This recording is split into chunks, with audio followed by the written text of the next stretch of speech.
patología neuroquirúrgica, en general, todos hablamos de lo que es la patología en general de lesiones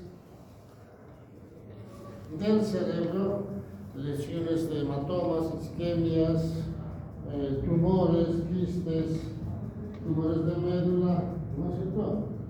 Que en general se ve, pero también vemos en los pacientes pediátricos, y esto que vamos a ver ahora son patologías de los recién nacidos, pacientes en los neonatos, que en general son patologías que afectan al sistema nervioso, ya nacen con eso, son patologías que tienen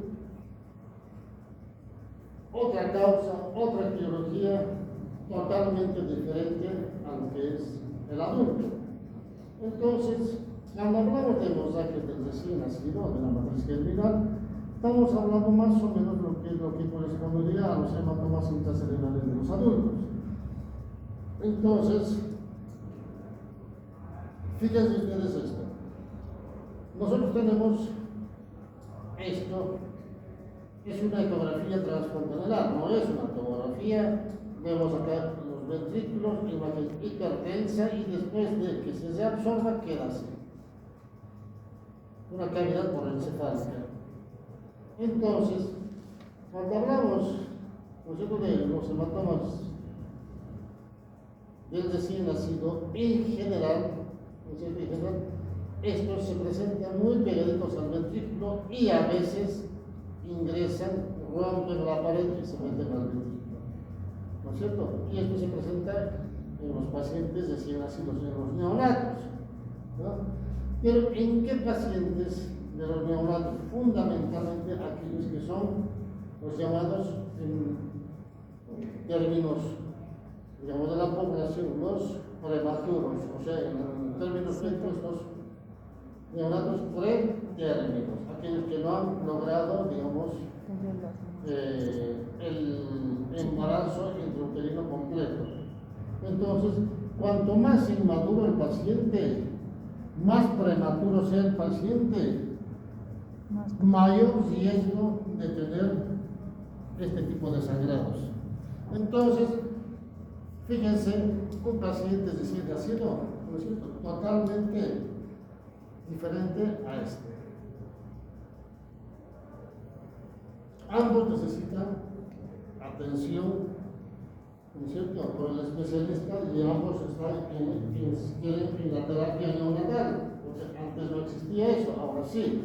Así que no existe terapia para adultos, terapia para pediatría, existe terapia para los pacientes neonatales. Entonces, este paciente, ¿no es cierto?, es de bajo peso, probablemente está alrededor de 700, 800 gramos, ¿no es cierto?, y este otro por ahí un poquito más, 1000, 1200. De cualquier manera, cuando un paciente tiene menor peso, entre 500 a 700 gramos de peso al nacer, tiene un 70% de probabilidad de tener sangrado en el cerebro. Entonces, si nosotros tenemos un paciente que va entre los 1000 y 1500, fíjense cómo baja al 20%, pero sigue teniendo el riesgo de tener sangrado. Ahora, ¿qué lado sangra más? El izquierdo es el que sangra mucho más con relación al lado derecho. Y cuando hablamos de estos hematomas, en general, ¿qué es lo que sangra? Lo que sangra en estos pacientes no es lo que hablamos en los adultos, ¿no es cierto?, de los microaneurismas de Charcot Bouchard, que se encuentran en los ganglios de la base, el núcleo lenticular, etc., etc. Esto sangra en lo que se llama la matriz germinal, Entonces, ¿dónde se encuentra la matriz germinal? Vamos a ver. Ahora, sangre en los ventrículos. Acá hematoma, que se mete todo esto, el ventrículo lleno de sangre, también para el otro lado, y dilatación ventricular por bloqueo. Está empezando a ser hidrocefálico, lo mismo que acá. Sangre, con desplazamiento de estructuras, sangre acá y dilatación ventricular. Fíjense, todo esto es un hematoma. Entonces, cuando hablamos de esto, tomar en cuenta qué cosa, que esto es totalmente, digamos, complicado para el paciente por su gravedad del cuadro. Las complicaciones que va a presentar en el cerebro del recién nacido y, ¿no es cierto?, cada vez vemos más. Porque cada vez los estudios se hacen mucho más sofisticados, existen aparatos que pueden detectar mucho más rápido, ¿no es cierto? Antes, seguramente, si ustedes, para ellos no recuerdan, pero hace 20, 30 años no se hablaba mucho de esto. ¿Por qué? Porque no había un ecógrafo para hacer una ecografía transfrontalar, no había un tomógrafo. Entonces el pacientito nacía y de pronto tenía eso y con suerte sobrevivía y obviamente tenía deficiencia intelectual en el desarrollo, no podía mover un brazo, una pierna o simplemente fallecía. Pero sin diagnóstico. Ahora, apenas nacen, se hacen los estudios y se encuentra precozmente todo esto. Es totalmente diferente. Entonces, por eso dice su alta incidencia. No es que actualmente sangran más, sino que se hace el diagnóstico mucho más precoz y más certero, que antes no se lo hacía. Y esa es la diferencia. Entonces, fíjense, siempre estos son ecografías transfrontalares. Ahora, ¿qué es la matriz germinal? La matriz germinal está situada ¿dónde? Al lado de los ventrículos laterales, muy pegadito a la cabeza del núcleo caudado. Si nosotros recordamos con anatomía por tomografía, sabemos que en la cabeza del núcleo caudado está acá, ¿no es cierto? Está ahí, ¿no es cierto? A ambos lados. Y entre el núcleo caudado y la pared del ventrículo lateral, en esa zona se encuentra la matriz germinal. Esta matriz germinal es una estructura que está llegada por ramos perforantes de la arteria secreta de Hübner, que es parte de la arteria cerebral anterior, ¿no es cierto? Y algunas ramas de la arteria cerebral media. Entonces vemos ahí cómo se va llegando, ¿no es cierto? Pues ya saben ahora que la matriz germinal se encuentra en esta zona. Es esa zona la que va a sangrar. Entonces, cuando nosotros vemos esto que es los ventrículos, esto es la cabeza del núcleo caudado, en el medio tenemos a la matriz germinal. La característica de esto que son células de gran proliferación neuronal. Eso fundamentalmente entre las 10 y las 20 semanas de vida intrauterina, porque va a dar, ¿no es cierto?, la formación de varias estructuras, ¿no es cierto? Y en el último trimestre nos encarga de los astrocitos y de la oligodendroglina. Pues fíjense ustedes, esto es una estructura de gran proliferación celular. Ahora, los elementos de soporte en esta zona, hablando de la matriz germinal, son pobres, están inmersos en numerosos canales vasculares de paredes finas. ¿Eso qué significa? Que esa zona, no tiene lo que llamamos arterias íntegras como el resto del parénquima cerebral. Son una especie de canales, ¿no es cierto?, por donde circula la sangre para dar, digamos, formación y crecimiento a las células. No tienen capas musculares, las venas, ¿no es cierto? A veces algunos le llaman capilares, ¿no es cierto?, rudimentarios. Y esta zona está en fase de desarrollo de gran proliferación daño celular. Su característica es que no tiene mielina, como el resto del parénquima cerebral. No tiene mielina, es una de las características. Por tanto, ¿no es cierto? Como no tiene mielina, o sea, la mielina, ¿no es cierto?, es como cuando nosotros hablamos de los cables eléctricos, ¿no es cierto?, que tenemos una envoltura para que, ¿no es cierto?, esté protegido, Sí. ¿no es cierto? Pasa lo mismo, la mielina es una protección para que la neurona funcione.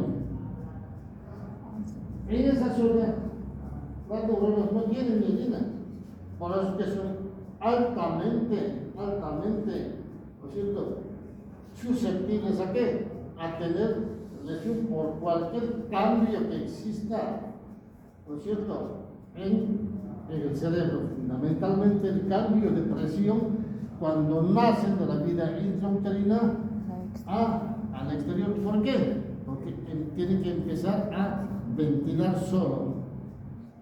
Y como este paciente es prematuro, aparte de tener inmadurez cerebral, tiene inmadurez pulmonar. ¿No es cierto? Entonces, todo ese esfuerzo que hace que esas venas, esos canales se rompan y sangren. Por eso es que, digamos, hablando ya de la fisiopatología, es esta la fisiopatología de por qué sangra esta zona de la matriz germinal. Entonces, fíjense ustedes que al menor cambio se rompe y sangra la matriz germinal.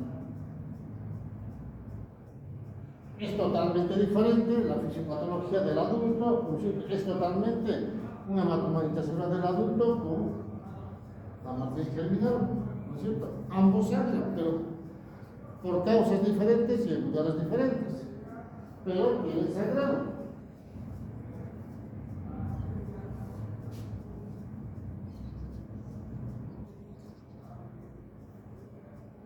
Cuando sangra, muchas veces el sangrado es mínimo y se queda encapsulado en la matriz germinal, ¿no es cierto?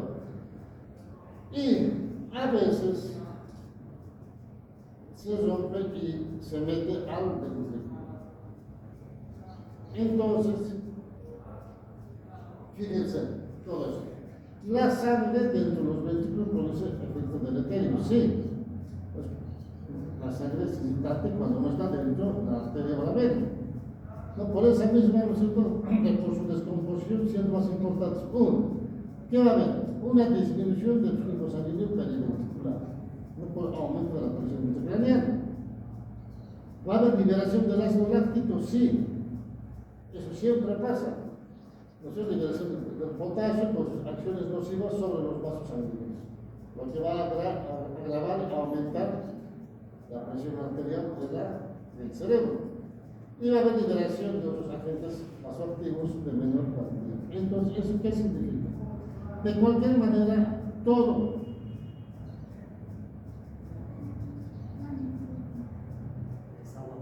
no importa.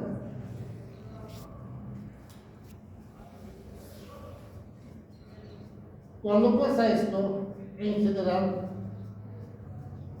lo que vamos a ver es destrucción de la matriz germinal. Aparte de eso, ¿qué cosa? Va a haber un infarto periventricular, porque todo hematoma provoca destrucción neuronal, y esa destrucción neuronal ya no se recupera. Aunque en esta edad, las neuronas siguen desarrollándose, pero recuerden ustedes que la matriz germinal es una zona de alta proliferación neuronal. Y si lesionamos eso, todo lo que tenía que desarrollar deja de crecer. Entonces, fíjense ustedes que un paciente, cuando tiene una lesión de la matriz germinal, provoca muchas lesiones, inclusive dicen necrosis neuronal pontina, que nada tiene que ser con el ventrículo lateral con una protuberancia hacia abajo. Fíjense ustedes que todo esto puede provocar un sangrado de la matriz germinal en un recién nacido.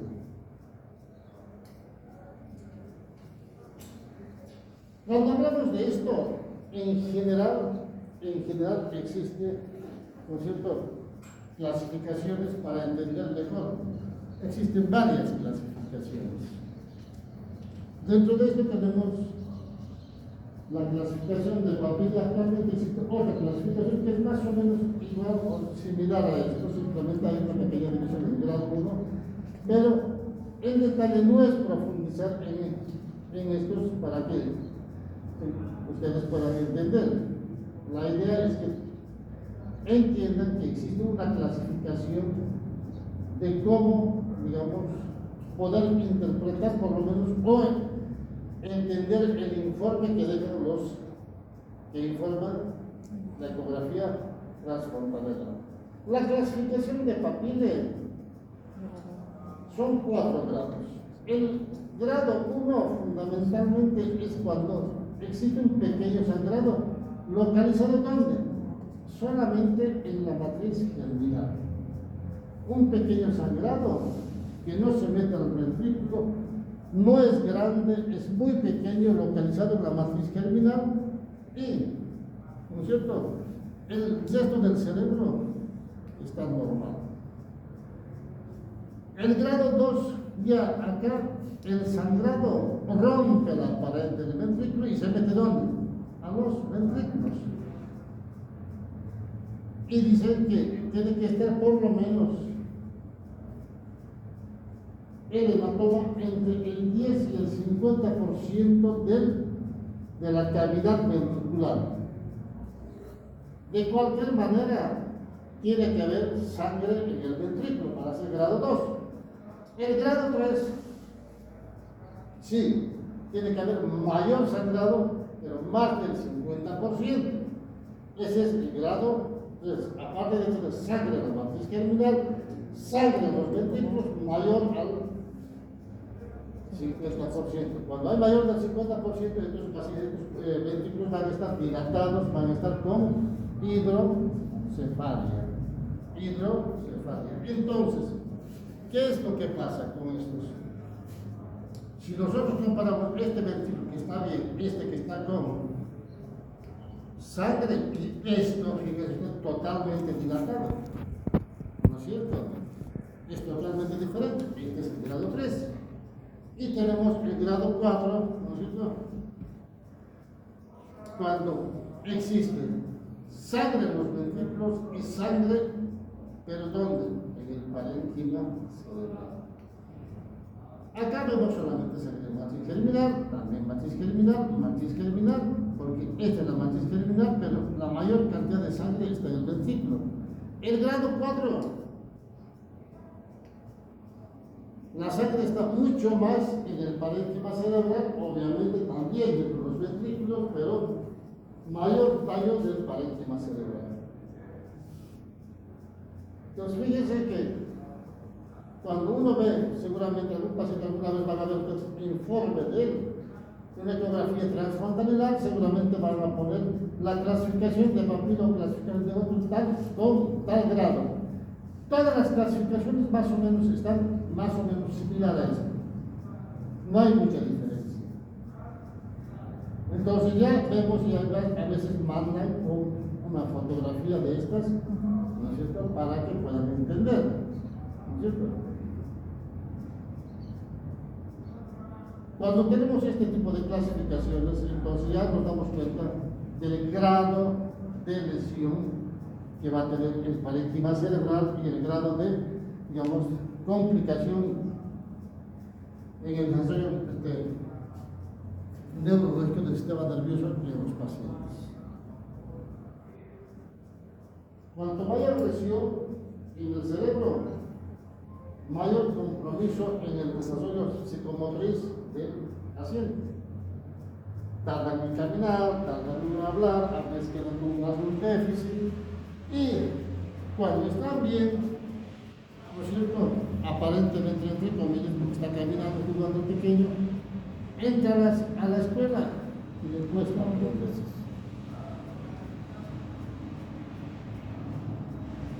No, entonces, el lenguaje común de Bolivia, este es un burro, que decía al pequeño. No es un burro, porque tenía probablemente esto, que los papás no se dieron cuenta. que necesitan una educación, digamos, una personalizada o atención o escuela especial, probablemente sí. Pero no es el chico, pues no aprende porque no quiere aprender, porque tiene una lesión en el cerebro que no se dan cuenta los papás o no lo estudiaron.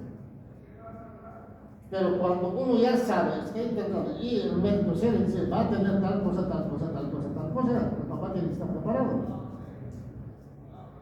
¿No? Por eso es importante tener este tipo de estudios, prestar atención a los pacientes recién nacidos, prestar atención fundamentalmente a los pacientes prematuros, ¿no es cierto? Y si pudieran hacer ecografía, mejor. No en todos los centros se hace esto, no existen, digamos, especialistas que hacen esto, existen muy pocos, pero cada vez se va haciendo más y más. Cuando existe sangre en los ventrículos, lo mismo que en los adultos, hay una alteración en la circulación del líquido cefalorraquídeo. Se reabsorbe la sangre, pero muchas veces el defecto, las células muertas, todo esto bloquean que las vellosidades aracnoideas en la circunvolución por donde se absorbe el líquido cefalorraquídeo, ¿no es cierto? O bloquean el acueducto de Silvio. Entonces, estos pacientes, ¿qué van a tener? Dilatación ventricular. Fíjense ustedes que acá no vemos sangre, por ahí sí, acá esto es sangre, esto es sangre. Pero arriba tenemos dilatación ventricular, un paciente con hidrocefalia. Entonces, cuando vemos esto, en general, cuando hay sangrado de la matriz cerebral, se tiene que hacer periódicamente, a veces cada 2 días, 2 veces por semana, cada semana, control de las cavidades ventriculares, pero se lo puede hacer al pacientito sin mover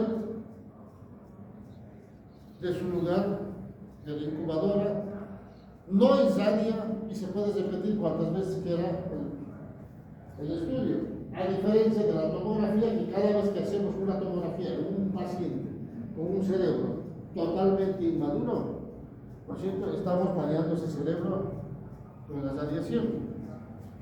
Ustedes saben que la radiación, una tomografía de cerebro corresponde a 200 radiografías de cráneo. Pues fíjense ustedes, cuando hacemos una tomografía es como que estuviéramos sacando 200 veces radiografías de cráneo. Y un paciente con cerebro inmaduro hacerle eso es más lesión de lo que ya tiene. Por eso es que en los pacientes recién nacidos se recomienda hacer ¿qué? Una ecografía transfontanelar. Que eso no es nocivo, que se ve igual que la tomografía, sí, esto fíjense, parece una tomografía, pero es una ecografía transfontanelar. Entonces, cuando vemos esto, siempre se tiene que medir el tamaño de los ventrículos, el atrio ventricular mayor a 10, el índice de EVA mayor a 0.35 y los cuerpos laterales, estos, ¿no es cierto? Verde, ¿no es cierto? Y el plano sagittal, ¿no es cierto? A nivel de lo que es el tálamo, ¿no es cierto?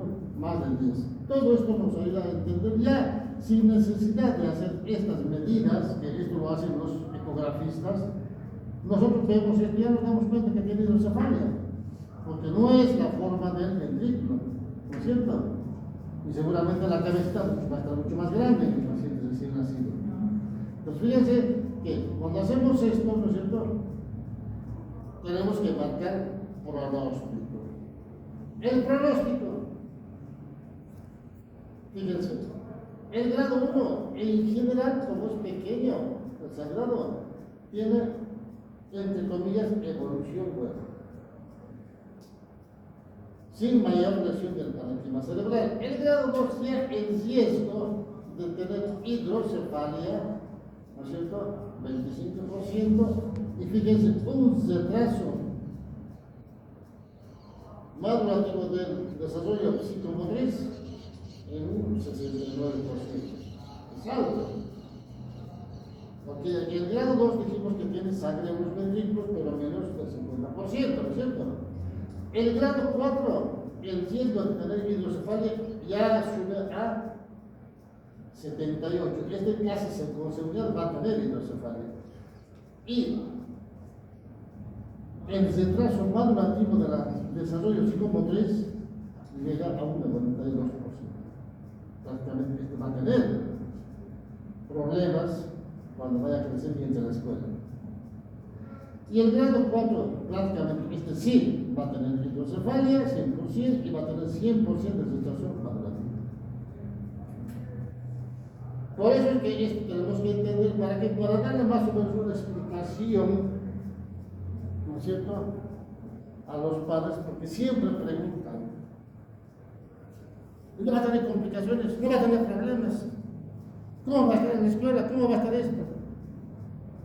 Sí. Y si nosotros no sabemos, ¿qué le decimos? Nada.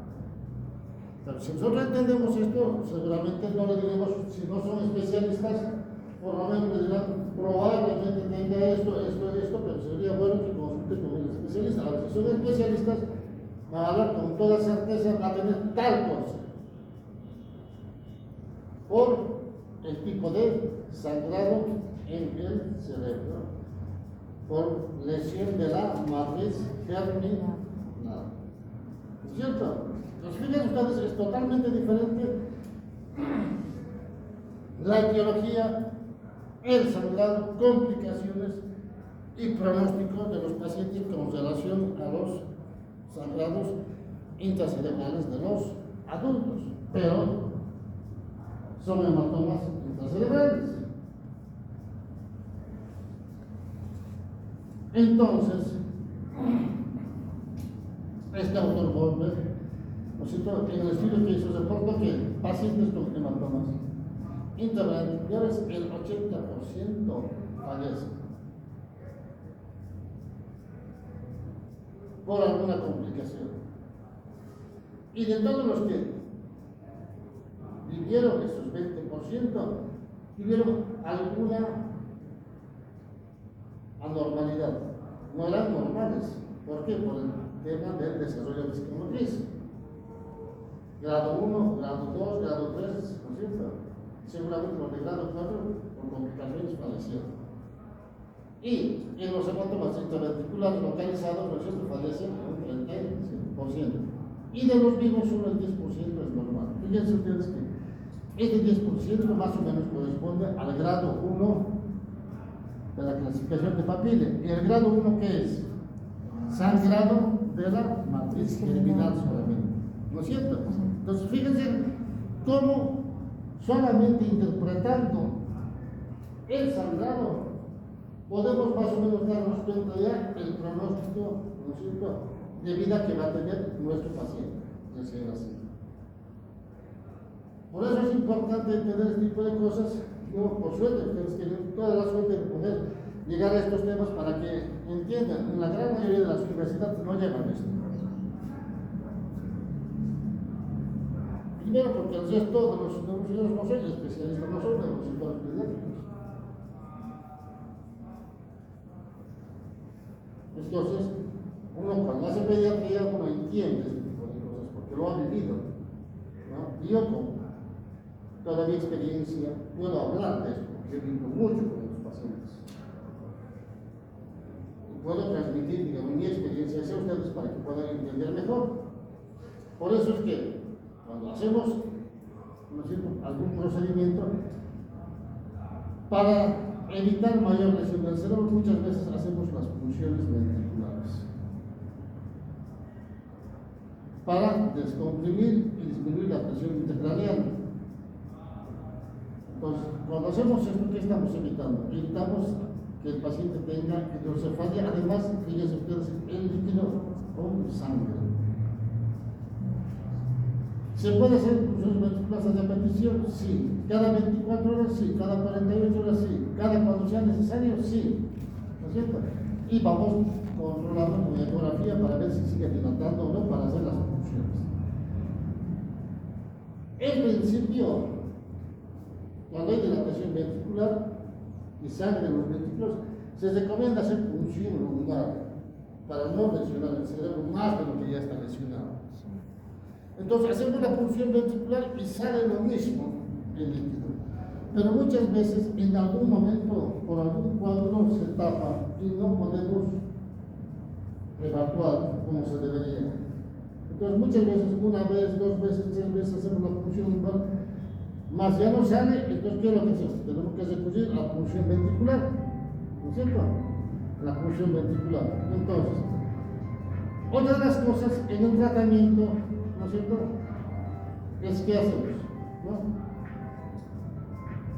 Punciones ventriculares, muchas veces una derivación externa, un catéter, para que el líquido siga saliendo hacia afuera, y a veces colocación de un reservorio.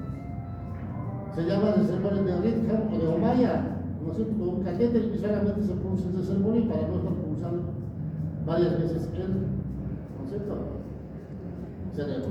Entonces, fíjense, reservorio de Ritchard o de Omaya. Son reservorios que son una especie de cavidad de glóbulos que nosotros pulsamos solamente eso y no pulsamos el cerebro, porque el catéter ya está dentro del ventrículo, este catéter ya está acá, solo pulsamos acá. Entonces, estas tres formas, digamos, la forma de intentar solucionar la hidrocefalia. Ahora, cuando no se hace nada, a veces terminan así los pacientes. Y es un problema. Tal vez son prácticamente incompatibles con la vida, ¿no es cierto? Se recomienda, ¿no es cierto?, que se tiene que hacer control diario. Y se puede esto. El perímetro cefálico, ¿no es cierto?, no aumenta más de 1 centímetro por semana. Si aumenta más es porque está pasando algo dentro de la cavidad ventricular. Tenemos que ver el estado de la tensión de las fontanelas, el estado de las suturas para ver si están diaspasadas o no, y obviamente evaluación del tamaño ventricular por una ecografía transfontanelar, y a veces es necesario hacer un monitoreo de la presión intracraneana, ¿no es cierto?, para ver, ¿no es cierto?, si es necesario hacer algún procedimiento. ¿Cuál es el momento ideal para colocar una válvula? Fíjense, el momento ideal para colocar una válvula de irrigación ventrículo peritoneal es que el paciente tiene que tener más de 2 kilos. ¿Eso qué significa? Normalmente los pacientitos prematuros nacen con ¿cuánto? 800 gramos, 1000 gramos, 1500. Pero no podemos poner válvula a estos pacientes porque no tienen tejido adiposo que proteja. Porque el tejido adiposo es como el colchón, ¿no es cierto?, para los pacientes. Entonces, tenemos que hacer que lleguen a los 2 kilos y fundamentalmente el líquido, o sea, cuando la líquido tiene que tener menos de 1 gramo de proteínas. Normalmente, ¿cuántos las proteínas en un líquido se requieren? Hasta 45, ¿no es cierto? Y acá tiene que tener por lo menos de 1000 gramos.